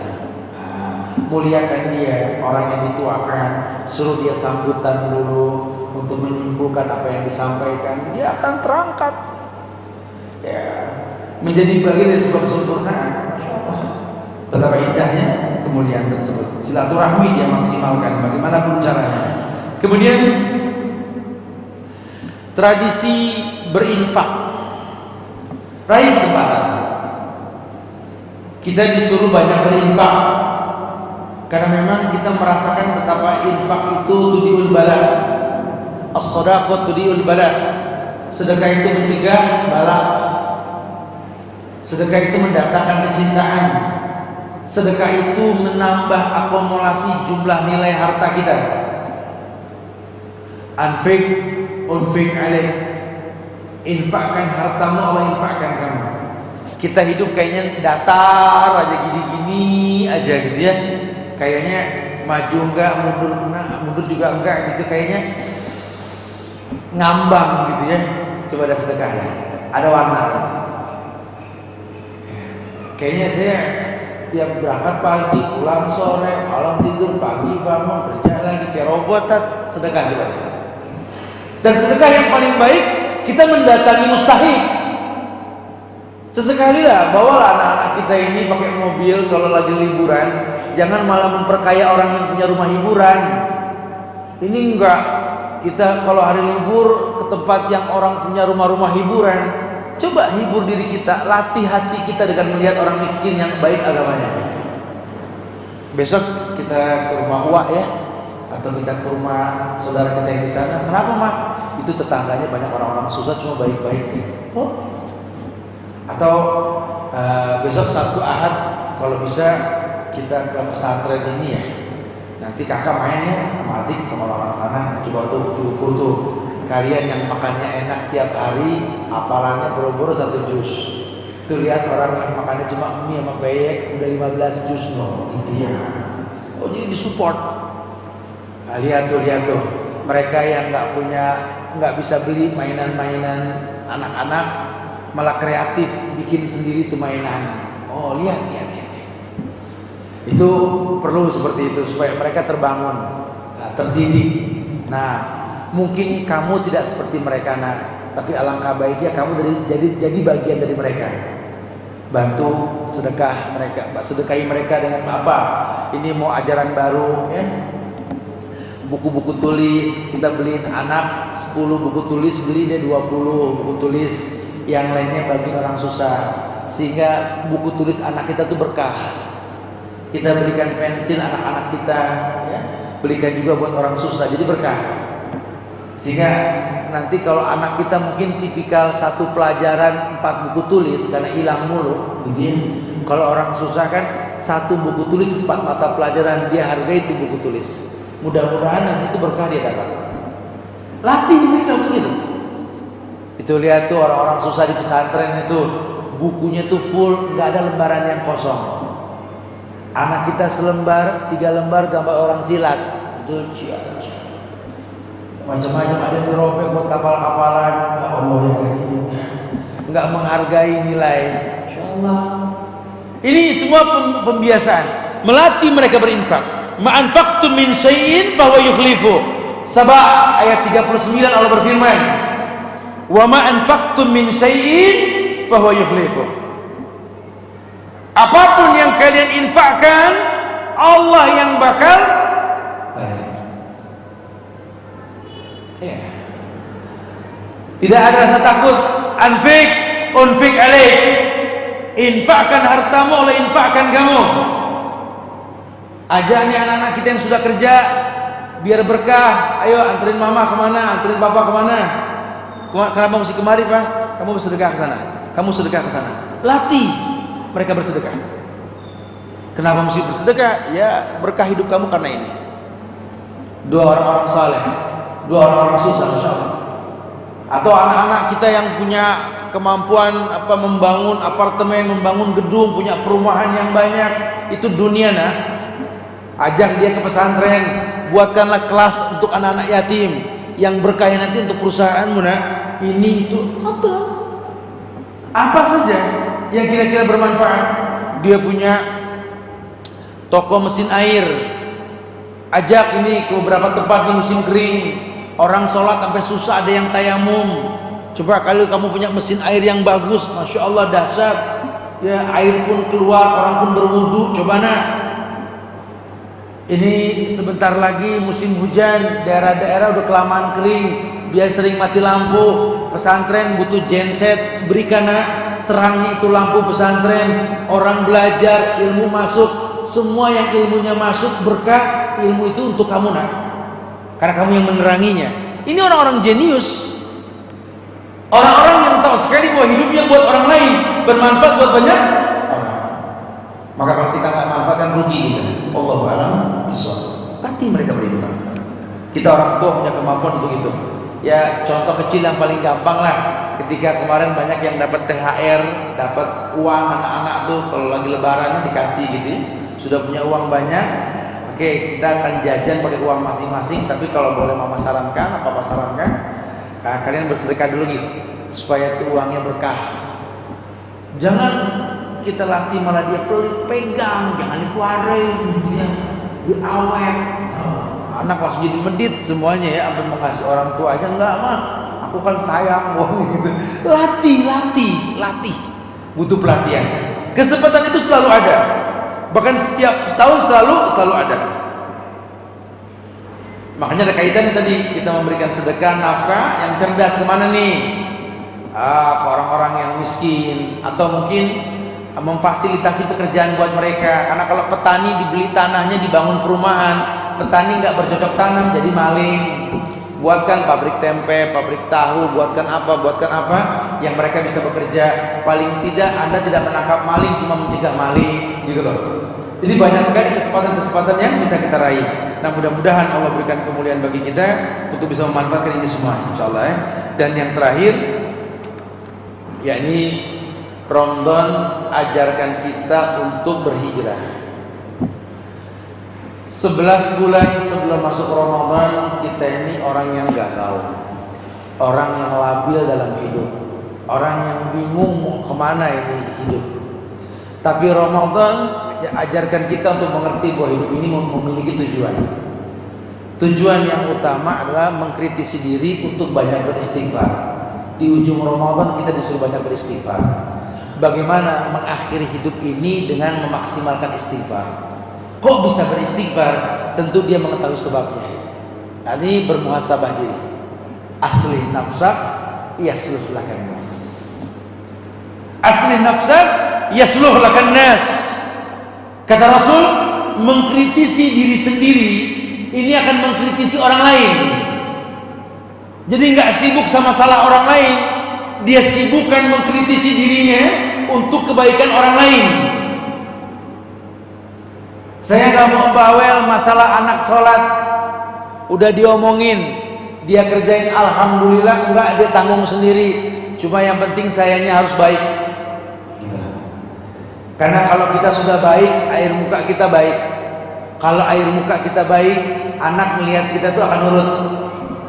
Tapi kalau air muka kita nggak baik, anak nggak bakal nurut. Kenapa saya katakan air muka yang baik? Ucapan sama ekspresi itu sama. Sholat, kalau nggak sholat, azab Allah tuh pedih. Lihat muka orang tua kayak gitu kan, ayam. Tapi kalau ngambang, sholat. Kenapa sih Mang? Ya sholat aja, sholat. Nggak sesuai aturan muka sama ucapan. Gimana anak mau melakukan, nggak bisa ya. Ada bobotnya. Bukan marah dia nggak sholat, tapi menyayangkan saja kalau kamu nggak sholat. Nah, karena kesempatan berbuat baik nggak berulang. Mana yang menjamin nanti zuhur kamu ketemu asar? Nggak ada yang jamin kan? Ya, makanya jadikanlah sholat yang terakhir. Yuk hijrah dari masa lalu kita. Udah paham betapa enaknya hidup dengan beribadah. Bagaimanapun caranya kita maksimalkan beribadah. Kalau bicara dosa dan maksiat manusia, nggak ada orang yang maksum. Cuma paling tidak dia berusaha untuk keluar dari hubungan hal tersebut. Insyaallah manfaat. Fadhal, silakan yang mau bertanya. Akhir da'wana alhamdulillahirabbil alamin.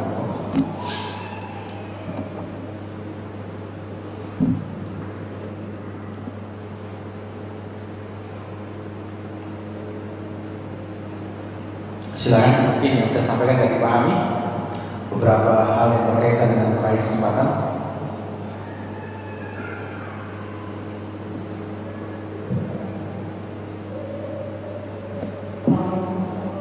Waalaikumsalam warahmatullahi wabarakatuh. Ada pertanyaan titipan soal ibunya kalau marah terhadap anaknya suka tidak tahan, akhirnya suka mengucapkan bahasa yang kotor misalnya, sering. Tapi dia setelah melakukan itu dia sadar, dia mohon kepada Allah, tapi di saat dia sedang marah terhadap anaknya terulang lagi sampai dia mengatakan apakah anaknya perlu didikira atau dia yang perlu didikira. Memang mulut ini corong hati. Apa yang keluar dari mulut itu tergantung bersih tidaknya hati. Saya nasihatkan orang yang seperti ini untuk banyak beristighfar, menghindari makanan-makanan yang haram, menghindari mendengar-mendengar yang haram, harus pindah lingkungan. Kalau dia tidak seperti itu, cuma masalah waktu. Kelihatannya sekarang baik, kalau lagi emosi keluar aslinya. Nah, makanya orang kalau hatinya dijaga, kayak beginilah, ibu bapak kasih makan anak yang halal, jangan yang haram, jangan yang syubhat. Insya Allah anak ibu itu berat berkata yang tidak baik. Ya, itu terasa sekali. Sampai detik ini kita yang dewasa saja untuk mengucap nama binatang yang menggonggong saja nggak bisa. Kita akan coba revisi kalimatnya dengan istilah guguk gitu loh. Saking kita nggak terbiasa mengatakan itu. Ya, sababnya dibuat. Makanya kalau ada orang tua seperti ini, bertobatlah. Hati-hati, sumpah serapah kita kepada anak itu merupakan sebuah doa. Ya, kita harus ingat berilmu sebelum beramal. Kalau kita kesal sama anak, ini PR hidup, bukan sumpah serapah. Karena hati anak kita kan diantara dua jari ar-Rahmannya Allah. Kalau kita pengen yang baik dari Allah dengan cara yang haram, gak bakal bisa. Jadi beristighfarlah, bertobatlah. Sisanya perhatikan yang dimakan dan yang diminum, yang didengar, yang dilihat. Karena kalau hati sudah terwarnai dengan hal yang tidak-tidak, sementara kita nggak beristighfar, maka ini akan keluar semua yang kita lihat, yang kita dengar, yang kita rasa. Ya. Bukan berarti lantas kita jadi nggak ngelihat apa-apa, kita pasti ngelihat. Cuma kan kalau kita ngelihat, kita beristighfar. Ya.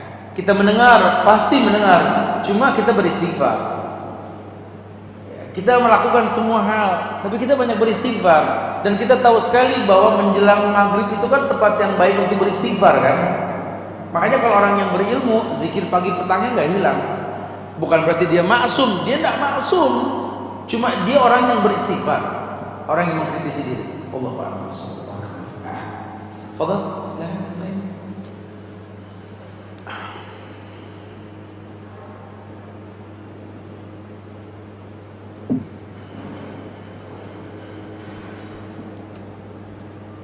Iya, Ustaz, ada seorang istri yang mengetahui suaminya korupsi,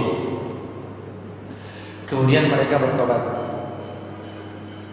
Uang korupsinya mereka bangun masjid. Bagaimana hukumnya? Waduh. Sebaiknya jangan, karena masjid itu kan untuk ibadah. Jangan rumah ibadah dibangun dengan cara yang haram, tidak diperbolehkan.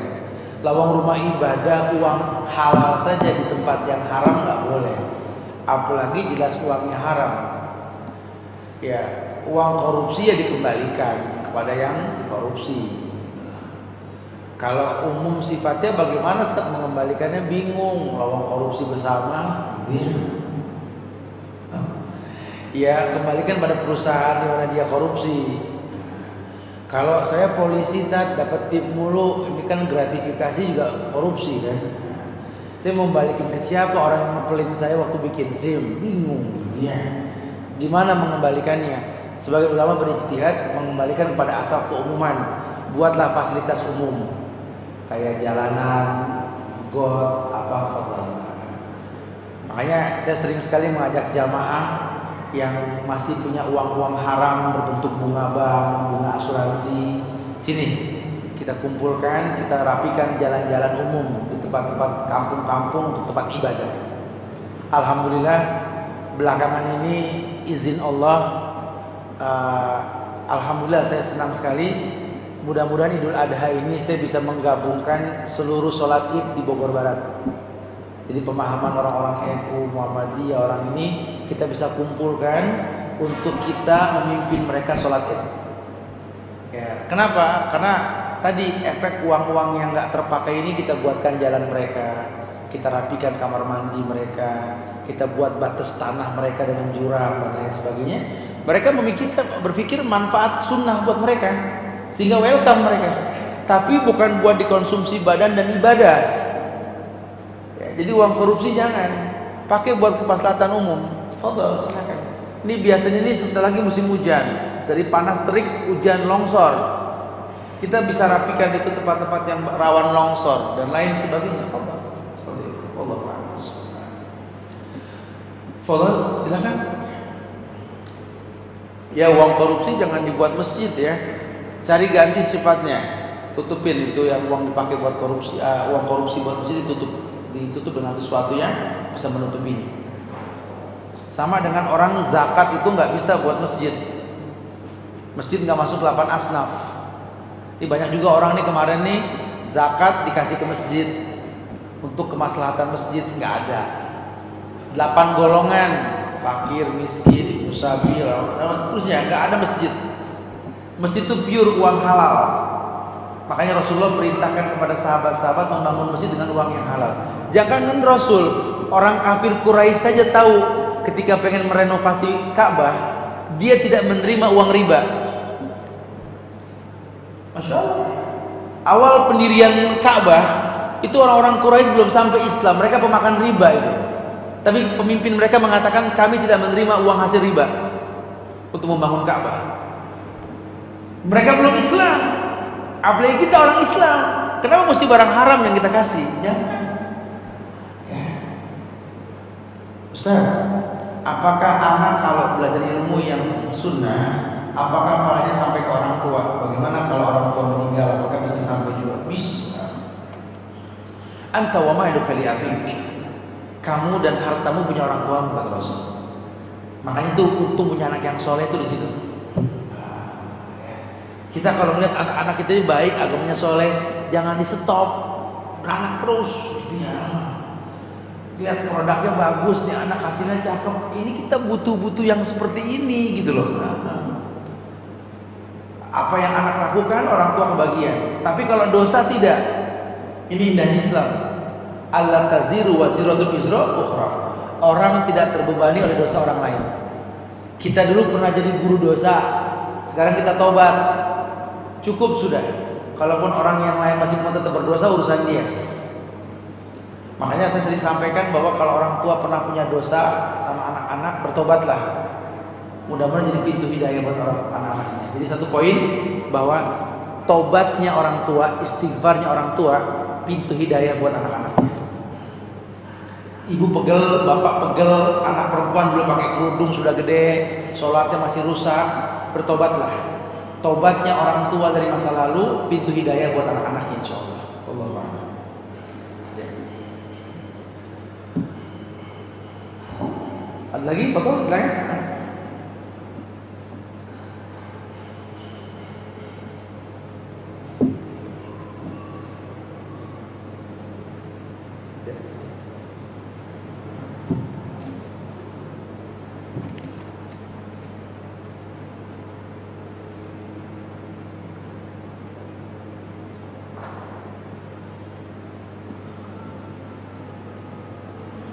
Bagaimana hukum orang yang terkena gangguan jiwa, kadang kumat, kadang normal, kemudian mati bunuh diri?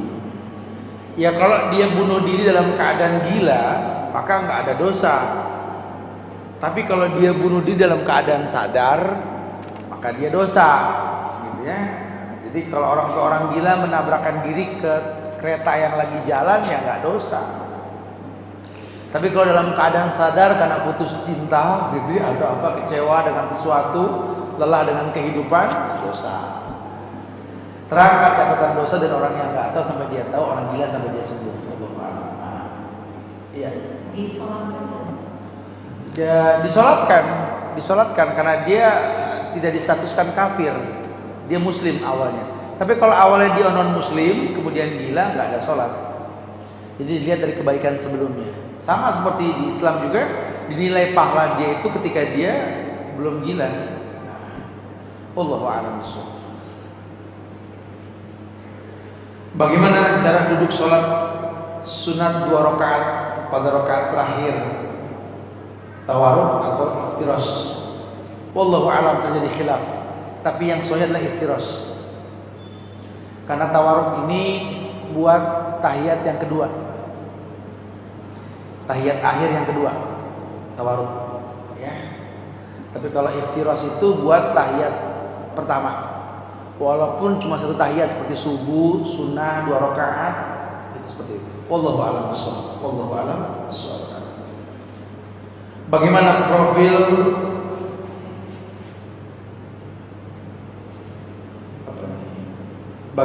profil yang diberikan Bank Syariah apa sih?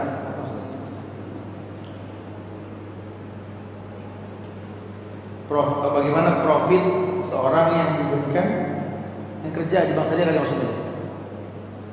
Apa maksudnya ini? Saya nggak tahu. Yang ketiga, bagaimana hukum pajak dalam Islam? Baik sebagai pembayar, pembuat peraturan di Indonesia. Pajak bukan dari Islam.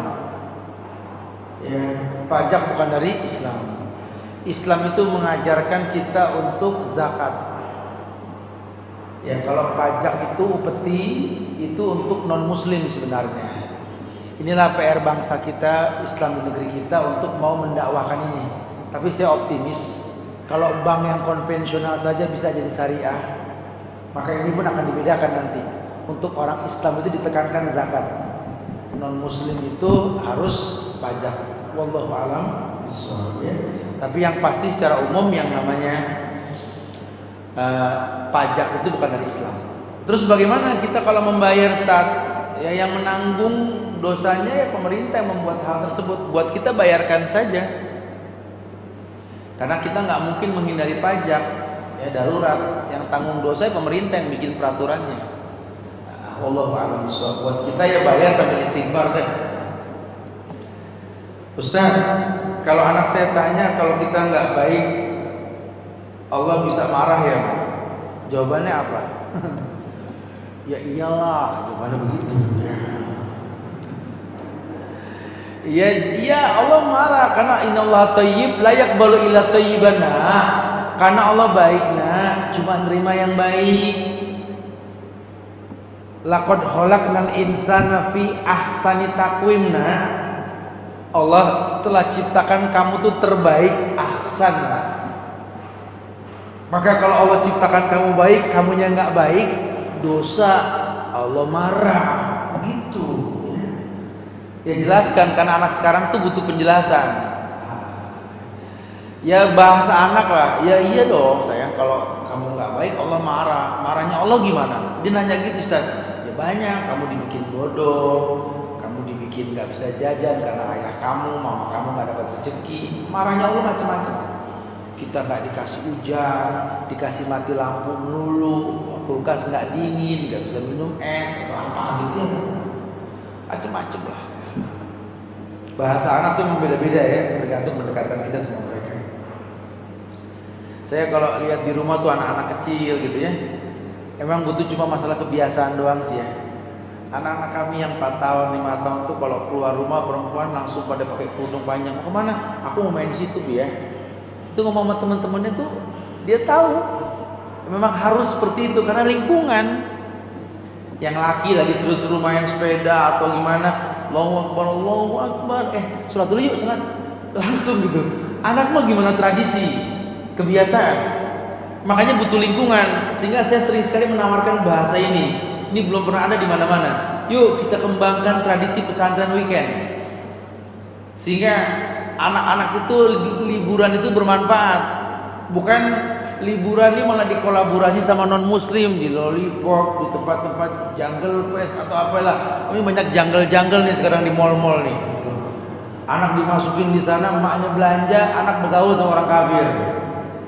Ini sudah pembimbing yang nggak jelas. Anak suruh main-mainan bukan baca bismillah tapi simsalabim lah, atau kalau takut suruh teriak bukan astagfirullah gitu ya. Ini masya Allah nggak bisa kayak begitu ya.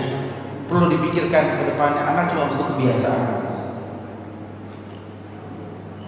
Bagaimana dengan orang yang mengajarkan ilmu dunia, matematik, fisika? Apakah yang mengajar dapat pahala berdunia? Oh iya, dengan matematik dia bisa menghitung zakat. Dengan fisika dia bisa tahu apa yang mesti dia konsumsi ketika musim berpuasa di musim panas. Dengan fisika dia akan lebih memperdalam hal-hal yang berkaitan dengan kebaikan. Susu onta itu dahsyat sekali loh pahalanya. Apa manfaatnya susu onta itu? Ya. Itu buat orang kanker itu susu onta, masya Allah. Saya sendiri mempraktekkan kemarin. Keponakan saya itu udah kena stadium 4 gitu ya. Seminggu full di Madinah, susu onta itu balik ke Jakarta total itu hilang.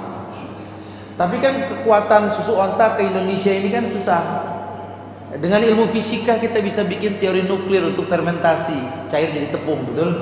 Sehingga dikonsumsi. Bas, itu baik.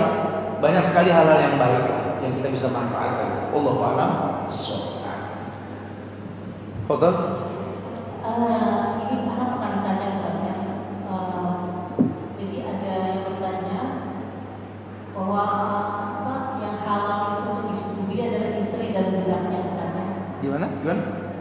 Di Al-Quran katanya ada yang halal untuk disetubuhi, untuk berjima, adalah istri dan budaknya ya Ustaz. Nah, maksudnya budak di sini apakah dinikahi atau tanpa nikah itu? Oke. Yang dibilang budak betul-betul budak, memang sekarang jarang kita lihat kejadian ini. Nah, ya. Tapi perbudakan di Islam ini nggak seperti yang kita lihat di TV-TV, orang-orang hitam yang ditimpukin, dipukulin, disakitin, bukan. Budak itu di Islam itu betul-betul sesuatu yang mulia. Artinya orang yang perang kemudian rampasan berbentuk wanita itu budak. Artinya tanggung jawab pemiliknya. Ya ini kalau pemiliknya pakai baju bagus, budaknya harus pakai baju bagus. Kalau dia makan enak, budaknya pun makan enak, milik dia, betul. Dan itu nggak perlu ada pernikahan, karena apa? Hak dia lebih dari istri untuk dicukupi. Cuma ini kan belum sampai ke kita tentang masalah perbudakan ini karena kita nggak mengalami masa itu kan. Tapi itu akan selalu ada hukum itu, karena kita akan berperang di akhir zaman nanti sama orang-orang kafir. Di mana orang kafir itu mau nggak mau dia jadi rampasan kita, jadi budak kita. Dia nggak bisa masuk Islam karena menentang, tapi dengan teori perbudakan dia mau nggak mau di bawah kepemimpinan kita. Dia harus sholat. Kalau ini budak nggak sholat, ini pemiliknya ini dosa. Makanya kalau dia memang nggak mampu untuk memiliki budak, merdekakan itu budak lebih baik. Gitu.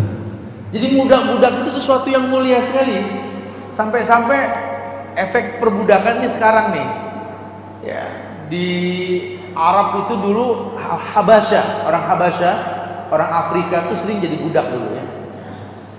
Saking dekat sama keluarga Rasul, sampai mereka nyaman dan mengaku keluarga Rasul. Habsyi, mereka mengaku turunan Rasul, padahal tidak, silsilahnya Habasyah. Tidak ada yang namanya turunan Rasul dengan seperti itu gitu. Saking mereka nyaman, terlindungi mereka. Jadi bukan berarti lantas jadi seperti orang yang hina, dipukuli, disakiti, dijima semaunya saja. Enggak begitu.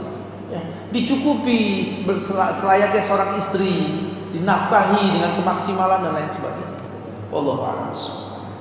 Ustaz, berarti seandainya dia punya sepupu budak, boleh disetubui tanpa nikah itu Ustaz? Iya, dalam Islam seperti itu. Nah, karena dia bukan istri. Nah, itu untuk kemaslahatan. Tetapi memang Nabi ini menekankan sekali buat orang yang tahu ini. Artinya kalau seandainya Anda tidak mampu untuk memiliki budak, karena kan satu saja kita harus tanggung jawab sholatnya kan. Dua, ya harus lebih perhatikan lagi. Kalau seandainya dia nggak sholat, ini majikan tanggung dosa. Makanya sahabat-sahabat Nabi dulu nggak ada yang budaknya banyak, dia merdekakan. Kalaupun dia mau yang laki, seperti Abu Bakar, budaknya laki, yang perempuan dia merdekakan, karena tanggung jawab. Nah, tapi hukum asalnya seperti itu. Wallahu a'lam. Sama dengan laki-laki yang mungkin beristri lebih dari satu, gitu ya. Ya ini kan bukan tujuan, ini solusi. Sekarang kalau seandainya tidak, ini 1:10 misalkan. Ini yang 9 dengan siapa? 1:50. Yang 549 dengan siapa? Oh, urusan dia gini. Bahasa Islam nggak seperti itu. Tapi ingat, bukan tujuan. Ini cuma solusi yang Islam tawarkan. Karena kalau tidak terjadi poligami, prostitusi, laki-laki bermaksiat, ini butuh pemahaman. Ya, tapi kalau kita memang nggak mampu, jangan. Karena nggak boleh yang sifatnya sunnah ini merusak yang wajib. Jadi butuh pemahaman. Gitulah. Wallahu a'lam bishawab. Sama dengan perbudakan tadi, hukum asalnya seperti itu. Ya, nggak ada yang sanggup untuk memiliki budak banyak. Maka yang paling baik kata Rasulullah, itqur raqabah, merdekakan budak.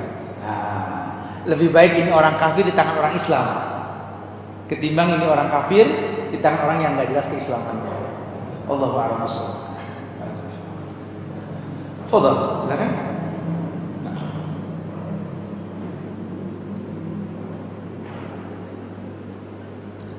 Dulu juga di luar Islam itu negeri-negeri kafir mereka juga mengalami teori perbudakan dalam peperangan. Cuma kalau perbudakan versi Islam itu terlindungi. Tapi kalau non-Muslim mereka juga merampas orang-orang tawanan itu jadi budak mereka. Itu yang dihina di negeri-negeri kafir.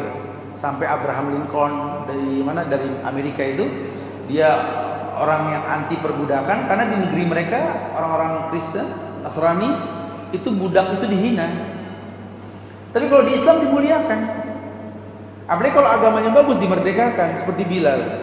Mulia keluarganya, mantan budak gitu kan. Ibnu Mubarak, Abdullah bin Mubarak, ayahnya itu Mubarak, budak, pembantu. Karena agamanya bagus dinikahkan sama si pemilik kebun yang besar orang kaya. Dan banyak yang seperti itu banyak. Zaid bin Haris, ya, ini budak Rasulullah Shallallahu Alaihi Wasallam dimerdekakan. Artinya Islam itu betul-betul memuliakan. Kalau dia masih di bawah tanggung jawab saya belum berani untuk memerdekakan. Tapi kalau dia sudah mandiri, agamanya sudah bagus, saya merdekakan kamu. Jadi tanggung jawab seorang majikan kepada budaknya. Cuman karena yang kita pahami perbudakan itu kehinaan versi orang-orang kafir, jadi orang tuh imagine Islam pada perbudakan ini gitu ya. Ini cuma masalah bahasa sih ya. Kalau di Malaysia budak itu biasa kayaknya ya. Banyak budak di sini. Dia budak biasa. Kita ini nggak pas kalau budak ini. Assalamualaikum Ustaz. Hukum BPJS sekarang MUI mengharamkan. Iya, kalau sudah haram ya sudah. Jangan dipaksakan. Pemerintah harus cepat-cepat rujuk. Syukur-syukur bikin BPJS syariah gitu ya. Harus ada. Assalamualaikum. Bagaimana pendapat Ustadz kalau suami istri sudah bercerai disebabkan suami KDRT? Setelah bercerai, suami selalu ingin beristri dengan alasan untuk ketemu anak-anak. Apakah hukumnya haram jika suami dan mantan istri sering bertemu pergi karena sudah bukan mahram? Ya iyalah, haram. Ya, makanya hukum cerai juga dipahami. Orang tuh bercerai bukan untuk bermusuhan. Cerai itu syariat. Jangan takut untuk bercerai. Kalau memang agama kita jadi nggak baik karena rumah tangga ini, bercerailah. Kan ada masa idah 3 bulan, betul? 3 kali masa suci. Mudah-mudahan 3 bulan ini kita bisa merenung. Iya ya. Mungkin kalau bersama kayaknya kita kayak sering ribut, ketika sudah nggak bersama kok lebih rusak lagi atau gimana, lebih baik balik. Itu lebih baik. Makanya orang kalau dicerai jangan pisah rumah sampai masa idah. Yang nggak boleh cuma berhubungan suami istri. Melayani suami itu boleh. Makanya suami itu yang greget gitu loh. Cerai, saya ceraikan. Kamu nggak perlu, saya ceraikan sudah. Minta dilayani, bikinin minum, minta. Cuma nggak berhubungan. 3 bulan didiemin sama enak. Akhirnya kan, udahlah kita nggak baik begini deh, lebih kita nggak mengulang lagi ya. Ya sudah saya rujuk kamu. Sah istilahnya. Talak itu 2 kali. Jadi ini kan kebanyakan justru istri yang nuntut cerai, laki malah labil. BBM Ustaz, bini aneh nuntut cerai gitu. Terus gitu. Terus sama siapa Tat? Sama siapa kek?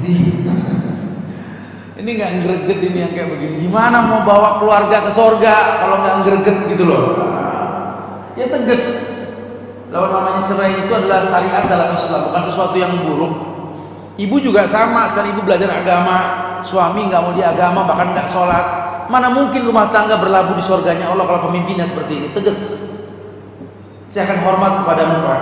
Kau Tuhanku di atas muka bumi ini, taat untukmu. Karena taatnya seorang wanita sorganya. Tapi tolong sholat Pak. Paling nggak belajar Pak. Saya nggak nuntut Bapak jadi ulama. Paling nggak bersahabatlah dengan ulama. Paling nggak begitu. bimbing kami ke surganya Allah. Kalau dia bilang ogah dah, ya udah, suruh bimbing ke surga ogah ngapain? Tapi saya terlanjur suka biar dia nggak sholat juga nggak apa-apa. Ini orang, ya nggak bisa, nggak mungkin bisa berlabuh di surga kalau pemimpin seperti ini. Dialogin, cerai itu solusi kok, nggak jadi hina. Anak-anak Rasul juga bercerai sekian puluh kali, nggak ada masalah. Sahabat juga bercerai. Ya, asal perceraian itu bukan pintu permusuhan, bukan. Karena mungkin kalau bersatu jadi sering ribut, mendidik anak nggak baik, berpisah lebih baik. Mudah-mudahan merenung di masa idah selama 3 kali masa suci ini menjadi penyebab pintu hidayah buat kita, insyaallah. Insyaallah manfaat. Mudah-mudahan yang manfaat buat saya pribadi dan jamaah sekalian.